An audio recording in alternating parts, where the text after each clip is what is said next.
Hey guys, Matt here from Sales Sniper, and today I'm going to talk to you about the 3 things that you are not tracking correctly in order to get a better sales result. All right, so here at Sales Sniper, what we do is we do high ticket closing and we sell your product. And the way that we can do that so effectively is 1, we have awesome sales training. 2, we're very, very efficient in what we track. And 3, we like to close, right? So I really enjoy it. It's what we do. So the first thing that you're not tracking is how much talk time you're doing. So it's a really good way for you to be able to tell if your salespeople are having really good or really bad conversations. If it's a $25,000 sale and your conversations are 15 minutes, that is not enough time unless they're an absolute savage, okay? You cannot build the kind of rapport and build those gaps in knowledge and then close them together to make the sale in enough time in 15 minutes to be able to do that effectively. So you need to make sure that they are having enough time with the person, which means they're building rapport and they have a good presence on the phone.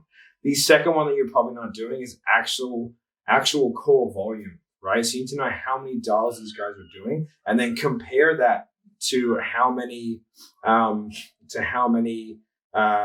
the conversations are and how many actual closes that they have. So the first one we've got is how much time they're actually spending on the phone. That's going to give you a good idea as to how good they are at building rapport. The second one that you're going to do is how much actual call volume they're doing. The third thing that you're probably not doing is listening to the recordings, okay? I listen to, not all the recordings because that would be crazy, but I listen to a really, really good chunk of the recordings every single day from every single salesperson. And that's how I can get them better. I also listen to my own ones. What do I want to hear? I want to take them through how do they build rapport? I want to critique that. I want to take them through if they're trying to close too early or if they're not taking open shots. I want to make sure that they're not wording things in ways in which is awkward and clunky. I want to know their transitions are nice and smooth from the time where they're giving, say, feature benefit or something like that into closing for money. I need to know these things. I need to be able to critique them.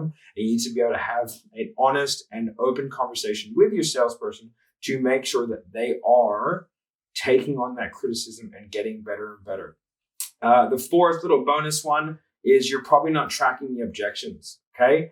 So this is a really good one for the guys who stayed through to the end of the video that you're going to get. So tracking objections. What are the objections that you're going to get? The main ones that you're going to get is time, think about it, money, and partner, okay? Whether it be like spouse partner or business partner, okay? Oh, yeah, that's really good. I just need to check on my business partner to make sure. And that might be a completely legit thing, or it might be just a nice way of saying no. With money, they haven't seen the value. So what we need to do is we need to have a look and see what objections they're getting consistently, have a look at those calls, and then try and figure out what they haven't done to pre-frame that objection effectively in the beginning.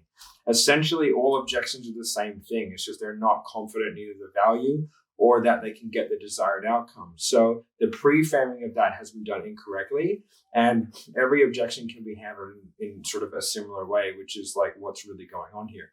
So if we're tracking what objections they're getting, then we can come up with a training plan to make them better at that particular thing. Implement that, track it. If it gets better, good. If it doesn't, see you later, champ. Let's move on to something else. All right, guys, hope that helps. Matt from Sales Sniper. Bye.